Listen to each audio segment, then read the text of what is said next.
From News Channel 15, you're watching News Channel 15 Tonight with Kyle Peach. This is News Channel 15 Tonight. Hi, good evening. Thanks for joining us tonight. I'm Kyle Peach. Here's a look at what's going on. A fatal house fire is under investigation in Newton. Jasper County News reports that the Wade Fire Protection District was called out just before 6 o'clock Sunday night to 508 Liberty Avenue to the report of heavy smoke. As firefighters arrived, heavy fire was observed coming from the west side of the home, and as firefighters entered that home, they found a victim on the first floor of the home who was pronounced dead on scene. The fire was brought under control within 15 minutes of arrival. The state fire marshal's office and Jasper County coroner were called. The cause of the fire remains under investigation, and the name of the victim has not yet been released. The Lawrence County Sheriff's Department was searching for a missing Lawrenceville man yesterday. Unfortunately, reports indicate Trevor Seed was found deceased. The missing persons report was issued Monday. He was found later in the day after being seen last on Saturday evening. No word yet on the cause of death in that case. Early this morning, Gibson County, Indiana authorities received a 911 call regarding a two-vehicle T-bone accident with injuries on Indiana State Road 168. Deputies began a roadside DUI investigation, and one of the drivers, 27-year-old Charlie Sullivan of Grayville, was arrested and taken to the Gibson County Jail, charged with operating a vehicle while intoxicated, that is. A drug bust in Clay County. The Sheriff's Department there attempted to stop a vehicle on Highway 45 near Marigold Lane. That vehicle did continue for about a half mile before coming to a stop. After observing the passenger making moves possibly to conceal contraband, K-9 Chief was deployed and indicated the presence of narcotics. A search was conducted and meth was found. The female passenger was taken to a nearby jail, and that was to have the use of a full-body scanner. An object was found during the scan, which was yet another bag of suspected meth. In total, some 5.7 ounces of meth and an undisclosed amount of cash were recovered. The driver, 34-year-old Nathan E. Yarnell of Flora, was arrested for driving suspended and released on a notice to appear. That passenger, 36-year-old Amber N. Galbraith of Flora, was arrested for possession of more than 100 grams of meth with intent to deliver and taken to the Clay County Jail. Wayne County deputies arrested 21-year-old Jagger Levi Owen of Jeff Friday night for driving while suspended or revoked after a traffic stop. He was taken to the Wayne County Jail and later released on a notice to appear. Several arrests in Lawrence County over the last few days. The Lawrence County Sheriff's Department reports that early Monday, 23-year-old Joseph Cummins of rural Lawrenceville was arrested on charges of driving with no lighted lamps, along with possession of meth and of drug paraphernalia. He was taken to the Lawrence County Jail. 38-year-old Nathan Farrar of Alney and 55-year-old Terrence Gayton Jr. of Lawrenceville were arrested on outstanding warrants, each taken to the county jail. And 64-year-old Michael Diggs of Calhoun, Illinois, was charged with a probation violation and also taken to the Lawrence County Jail.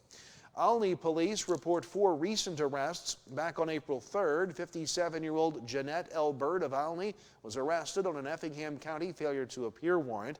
On April 7th, 33-year-old Aaron R. Pilcher of Alney was arrested for driving revoked, false display of a license plate, and operating an uninsured vehicle after a traffic stop on East Scott Street. Last Wednesday, 50-year-old Norman J. Stanton of Alney was arrested on a Richland County warrant for retail theft. And on Sunday, 21-year-old Cameron L. Morgan of Alney was arrested for theft after an investigation on West Butler Street. Flora police also report several recent arrests. Monday the 7th, they arrested 55-year-old Kelly S. Novak of Flora on an outstanding Clay County warrant. Also on the 7th, 56-year-old Mary K. Bryan of Louisville was arrested for retail theft after an incident in the 1500 block of North Worthy. Last Tuesday, the 8th, 64-year-old Gary G. Cruz of Flora was arrested for driving revoked after a traffic stop on North State Street. Saturday, Flora police arrested 47-year-old Jason W. Sanders of Flora on an outstanding Richland County warrant. Also Saturday, 45-year-old Johnny W. Jenkins of Flora was arrested on an outstanding Clay County warrant And on Sunday, 47-year-old Stephen M. Wathen of Flora was arrested for possession of meth and on an outstanding Clay County warrant. A single vehicle crash southeast of Fairfield last Thursday night in Wayne County. It happened on County Highway 6 at 2050 East. A 2007 Ford Fusion driven by 17-year-old Brooklyn McElroy of Clay City was northbound when the vehicle ran off the road into a ditch. McElroy was taken by ambulance to Fairfield Memorial Hospital for treatment. The deadline to file your taxes is today. If you've already sent in your return, you likely got a refund or are still waiting for it. In our Consumer Watch, Jen Sullivan has tips on how to invest that money and help it grow. If you've already filed your taxes with the IRS, you may have received a refund. So far this year, the IRS says it sent out nearly 68 million refunds. The average amount, just over $4,000. So, what should you do with that money? You want that money to do its best work for you. Jean Chatzky is the CEO and founder of HerMoney.com. Her first tip is to use that money to pay off any debt. Pay off the high interest rate credit card debt. That's going to put a return into your pocket equal to the interest rate on the debt. If you want to put that money away, Chatzky says don't just deposit it into a regular savings account. Those accounts are paying about 0.4% interest rate. So what are better options? She says look at certificate of deposit accounts, commonly known as CDs. It's a type of savings account that offers a fixed interest rate for a specific period of time. There's usually a deposit minimum. And beware, she says there may be a penalty for withdrawing the money. The interest rate is 7 times that you'll get in a plain vanilla account. Next, high-yield savings accounts. These accounts are offered by online banks and credit unions and offer higher interest rates. There's typically no minimum deposit required. Lastly, investing in the market.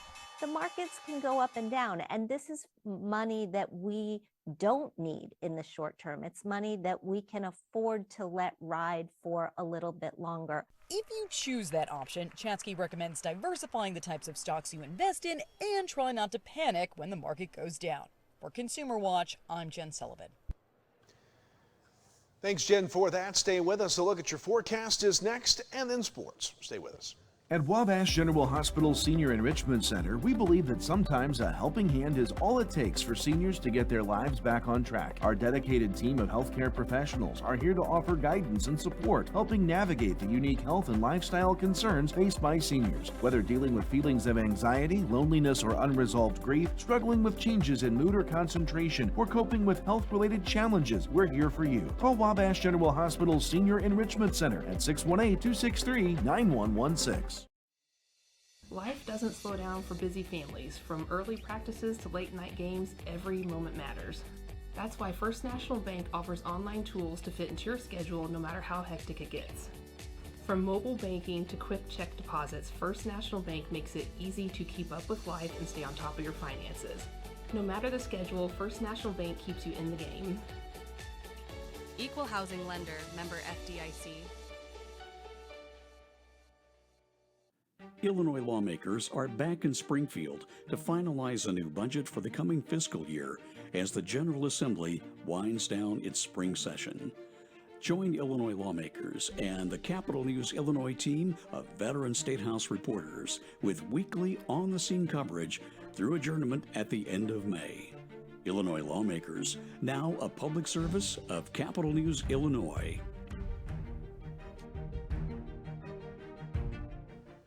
Welcome back. Let's talk weather here tonight. Nothing showing up on the local scan of radar. It was a cooler day today, warmer air moving in, but also the chance for showers and storms toward the end of the week. Checking the area rivers, the only 2 still above flood stage. The Wabash at Mount Carmel down to 29.61 feet continues to fall. The Little Wabash at Carmi falling a little slower, 35.46 feet. We think the Wabash will be back under flood stage by Sunday. It'll be the middle of next week for the Little Wabash at Carmi to do the same. 58 degrees, a cooler than normal high and much cooler than yesterday today. 47 was our low this morning. It's more seasonal. No rain in the gauge in the previous 24 hours. Let's put the map in motion for you. You'll begin to see some precipitation moving in, but not tomorrow. Wednesday is going to be a pretty good day across the area. And in fact, it will be until Thursday morning. Here comes that first little wave of passing showers that will probably fizzle out before it gets here, but watch the rain kind of develop out ahead here, and then another surge coming in Thursday afternoon. Those are just very small chances. Some of us may not even see rain on Thursday, just a very slight chance of a shower on Thursday. The better chance of rain will come at us on Friday night, and another chance rain will continue chances through the weekend, with another chance on Sunday for some storms as well. Overnight lows tonight, cool, upper 30s across the area. In fact, a frost advisory from Newton north in the area. But most of us should avoid that advisory, but still chilly. Sunshine tomorrow on your Wednesday, a little warmer too, mid-60s across the area for highs. Then we'll start to see the rain chances move in Wednesday night into Thursday morning. Very light chances of rain on Thursday. Wednesday night's lows will be right around 50 degrees. And again, hit and miss chances for showers, maybe a thunderstorm on Thursday. Not expecting anything severe and not expecting a lot of rain. Some of us may not even see rain on Thursday. Highs will be up into the middle to upper 60s. The better chance of rain, though, comes at us on Friday. Friday night into Saturday, we've got the chance of some severe storms being possible. We'll have to keep an eye on that. Chances of showers and storms continue into Saturday, and perhaps another round of strong to severe storms for Easter Sunday before a slight chance of showers and storms return on Monday, and then we finally dry things out. But the temperatures will be nice in the 70s through early next week. That's your forecast. Sports is next. Stay with us. Get freedom of choice at Steve Faulkner Automotive. Get a Ford Bronco up to $20,000 off and get a new 2025 F-150 with payments as low as $542 a month. See them all at SteveFaulknerAutomotive.com. You have freedom of choice at Steve Faulkner Automotive. Get a new 2025 Jeep Wrangler with payments as low as $304 a month and 2025 Grand Cherokee L as low as $479 a month. Come in today or go to SteveFaulknerAutomotive.com. Have your weather radio, have a flashlight with batteries in it, make sure your cell phone's charged, know where you're going to go when bad weather hits. Go to the lowest interior room in your house and wait the storm out. After the storm, if your power's out or if there's any kind of dangerous situation or anything like that, call Mount Carmel Public Utility Company. As you go outside to survey the damage a little bit, just make sure to stay away from down power lines. Welcome back. Time for sports. In high school baseball yesterday, Mount Carmel opened up Little Illini Conference play with a 13-2 win over Paris. You can see a replay of that game tonight at 7 right here. Elsewhere in the LIC, Newton beat Olney 9-2. Marshall beat Robinson 4-3. In the Midland Trail Conference, Sisney beat Red Hills 6-5. In non-conference games, Carmi beat Mount Vernon, Indiana 7-5. Hamilton County over Crab Orchard 4-0. And NCOE over Grayville 11-9. High school softball and Little Illini play. Mount Carmel beat Paris 16-1 in 4 innings. Newton beat Olney 14-3 in 6. Casey over Lawrenceville 10-1. Marshall beat Robinson 6-4. In a resumed game from Thursday, Edwards County beat Fairfield 11-9. In non-conference action, Crab Orchard over Hamilton County 7-6. NCOE over Grayville 4-0. Girls track yesterday at the Lady Foxes Invite in McLeansboro. DuQuoin took first with 123. Carmi was second at 90. Mount Carmel finished 5th at 46. Hamilton County was 9th at 19. NCOE 13th with 1. And at the Lady Tiger meet at Olney, Olney was first at 126. Newton was second, Lawrenceville third, Sisney finished in 4th. And one girls soccer score from yesterday, Salem beat Trenton Westland 4-2. And in boys tennis action yesterday, it was Centralia over Flora 5-4. That does it for us tonight. We'll see you tomorrow. Have a great night.